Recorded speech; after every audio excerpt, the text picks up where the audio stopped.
this lecture, we're going to take a look at psychological states or the characteristics of psychological states that tend to be associated with ideal performances, whether that be in sport or other contexts. Now, first off, what exactly do we mean by psychological states? Well, you're experiencing one right now. We experience one pretty much at every moment that we're alive.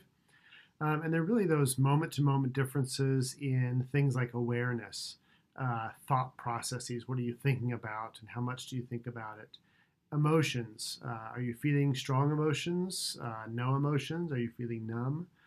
Or sensations. There can be sensations or feedback we get from our senses or from feelings in other parts of our bodies that aren't emotions, but other kinds of sensations. For example, you might feel tired or energetic. You might feel weak versus strong, focused versus distracted, or sad versus happy. These would be examples of different kinds of characteristics of psychological states. And these are largely, though not entirely, subjective experiences. Of course, sleep versus awake is not a subjective experience. But for most of our awake experience, the differences in those states are largely experienced as subjective. Now, that's not to say that they don't have a basis in the brain. They certainly do. But in terms of us trying to differentiate them, those often require kind of our intentional, conscious attention to those, to label those as subjectively different. Now, states change throughout the day, from class to class, perhaps, or task to task throughout your day.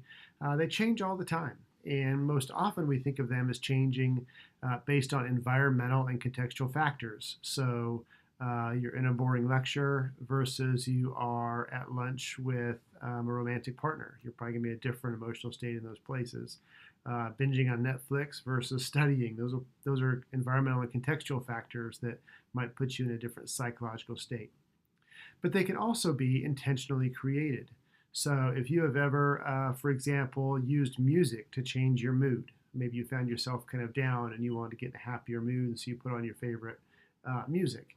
That's an example of taking an intentional step to try to change your current psychological state. And so that's a fundamental basic observation that we can, when we choose to, do something about our psychological states. So the question we want to address in this lecture is, what are the characteristics of psychological states that tend to be associated with excellent skilled performance, both in sports and other areas of performance? There's a couple of different ways we'll talk about it. One is a way that we call the universal, or what in psychology we call the nomothetic approach. This is trying to look at what's common across people and across excellent performances, no matter what setting that they are in. That's a nomothetic, common, or universal approach. Another approach is to look at it in a very individualized way. There are some ways that some folks have looked at, well, how can we really understand unique individual differences in states that might be ideal for you versus me, for one competitor versus another. They might not all want to be in the exact same state to perform their very best. And of course, and perhaps most obviously, the characteristics associated with excellent performance are probably going to have a lot to do with the demands of the task itself. If you consider the pictures on the slide, the ideal psychological state for deadlifting and powerlifting versus trying to sink a high-pressure putt to win a major golf tournament, or performing surgery, the ideal psychological states for those three different tasks might be somewhat different. And so we'll keep that in mind as we go along as well. One of the nomothetic or universal ways that in sports psychology we've looked at the ideal psychological state is looking at what we call peak performances. This work was sort of classically done by Ravizza, a famous sports psychologist in the 1970s, where he just qualitatively interviewed lots of different performers, asking them to describe their very best performance and what kind of psychological state were they in. How would they describe the way they felt, the way they thought, their awareness and experience in the midst of their very best performances. And it turns out that looking across many of those interviews, there were some common themes. Some things seemed to emerge of common characteristics of peak performances. These included things like not feeling any fear, especially the fear of failure. There was the thought of failure hardly enters the mind during peak experiences. A sense of total immersion. Nothing else matters but this moment right now. Similarly, a very narrow sense of focus. There are no distractions, or things that normally would be distractions simply aren't in the context of a peak performance. People tend to feel very much in control of both themselves and their emotions and the goings on around them. They feel like they can predict and act on things that make them very predictable and controllable. Whether or not they are may not be the case, but they feel very controllable. A common characteristic is a sense of time distortion, that most often it's a sense of feeling like things have slowed down. There was a classic interview I saw years ago of somebody talking to a Major League Baseball hitter about a hot streak he was in. And he was describing that during that time when he was just really able to hit the ball, he felt like the pitches were slowed down almost to the sense that he could see the rotation of the seams on the ball, which is probably physically impossible for the eye and the brain, but he felt like he could literally see the laces on the ball as they were coming in, because things felt so slowed down and giving him plenty of time to react, which was necessary in that particular task, of course, hitting a major league fastball. People often report a sense of feeling automatic.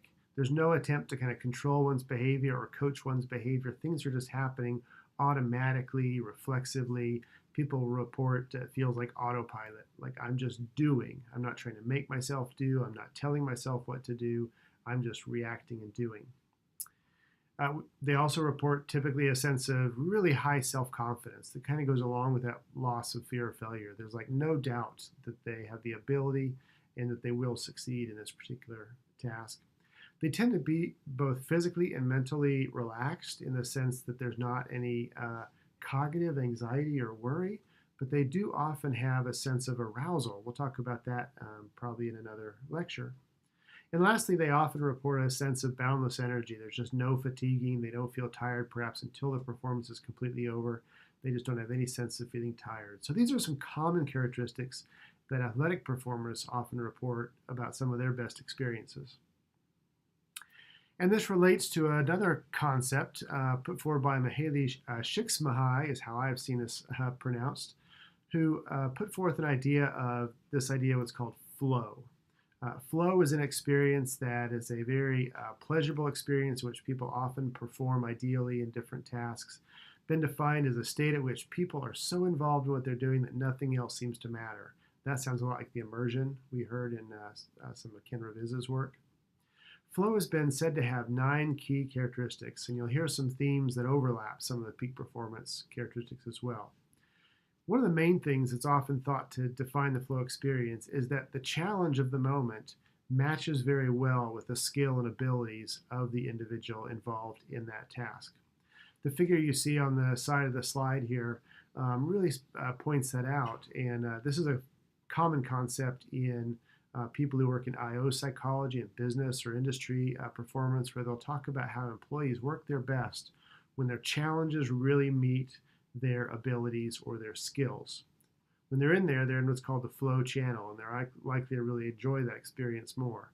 When people face a greater challenge than they have skill, they experience anxiety, and that's no fun. When they have better skills than the challenge demands, they often feel bored and uninspired by that activity. So we're often, for people who are in flow, they often feel like the challenge matches really well their ability. When you often ask athletes to describe some of their best experiences, they're often describing situations where they were in competition with a really well-matched competitor who they had to be on top of their game to come out ahead. And that's an example of the skill really matching the challenge. They talk about that awareness and action merge, where people really don't see a difference between themselves as a being and their actual movements or performance. They tend to have a real goal clarity. They know exactly what they're going to do and why they're going to do it. They may have a sense of unambiguous feedback, that everything is telling them that you know what you're doing and you're doing it right. They often have a sense of total concentration. That fits very well with the characteristics we saw on the previous slide. They describe in flow what they call the paradox of control, which is a sense of feeling totally in control, while at the same time not even trying to control anything. That's what they refer to as the paradox of control, and that's associated with a flow experience. They talk about a loss of self-consciousness that's associated with that kind of immersion. And there's not self-critique. There's no, often in skilled performance, whether it be sport or otherwise, there's often a part of us that's kind of monitoring. How am I doing? Am I doing okay? In flow experiences, that tends to turn off, and people just feel free to perform. We see a similar time distortion as we do in the characteristics of a peak experience, where time seems to slow down. And one of the keys about a flow experience, and probably peak experiences as well, they tend to be what they call autolytic, meaning they are rewarding in and of themselves. They're so pleasurable that they are their own reward just to engage in it no matter what the outcome. You'll hear some athletes describe their peak experiences where they ultimately didn't win. They didn't get the medal that they wanted or come out as the champion, but they felt like they performed at their absolute very best, and that in itself is rewarding.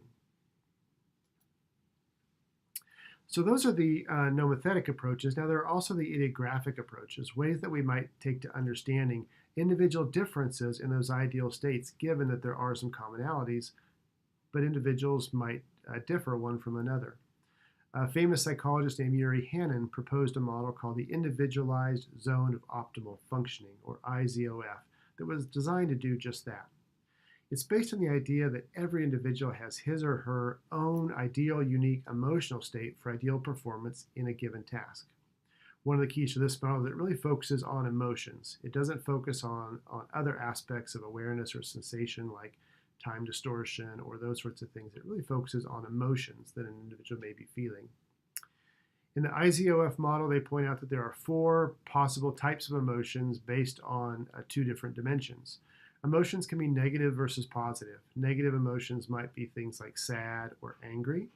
Positive emotions might be things like happy or confident. And those emotions then can be broken down into enhancing versus impairing. There could be some negative emotions that in some performance contexts are actually enhancing. Many athletes will say that they play better when they feel a little bit angry. When they have a little bit of edge of anger, they play better. So that might be a negative but enhancing emotion. Likewise, there might be some positive emotions that may be impairing. For example, you may think feeling very relaxed or very chill is a positive emotion, and it may be in many other contexts of your life, but to perform at a skilled task, it may be actually impairing to be too chill or too relaxed. The idea of the IZOF is that we would customize it for any individual athlete, and you develop an individual's profile by doing repeated assessments across diverse performances, both good and bad, to try to develop this profile of the ideal performance state. One of your readings shared this example of an athlete, her best and worst performances based on emotions that she helped select that best defined her ideal emotional states. The best performances are the ones with the circles and a line, and the worst are the squares with a line. And so you can see that best performances were associated with not feeling very insecure, uncertain, discouraged, tired, or tense, but feeling a little bit more anxious, irritated, on edge, intense, or aggressive. Those were some negative but positive emotions that when those were higher, she performed better.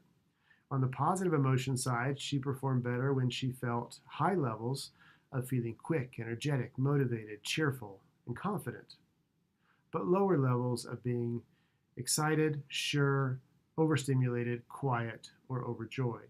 So it seemed like this is an athlete who maybe felt better when she had a little bit of an edge, but also didn't feel too secure, too overexcited, too overjoyed. She needed to be a little bit more mellow with some of those emotions in order to perform her very best. And as you can see on the figure, when she felt the exact opposite for both the positive and negative, those were clearly associated with her very worst performances. So the IZOF would be designed with an individual athlete to help them identify what are some of the characteristics of their best psychological states for performance and their worst, to then work out a plan for how you might be able to create those intentionally to create better performances going forward. So in conclusion, we know that psychological states are a thing. They happen all the time, and they change moment to moment, often without our awareness or intention. If we can understand something about the characteristics of those states associated with excellent performance, whether it be for specific individuals or for people in general, perhaps there's a way we can recreate them. Now, like we said, the ideal characteristics may vary by person and by task, but there do seem to be some commonalities. Now, if we can recreate them and lead to better performance, that is a fundamental assumption of what we call mental training or psychological skills training. We'll turn to that more later in the course, and that really is about what we're trying to do, is create these psychological states before performance is initiated to create the ideal performance outcomes in the midst of that single performance. And so that's the basis of much of sports psychology.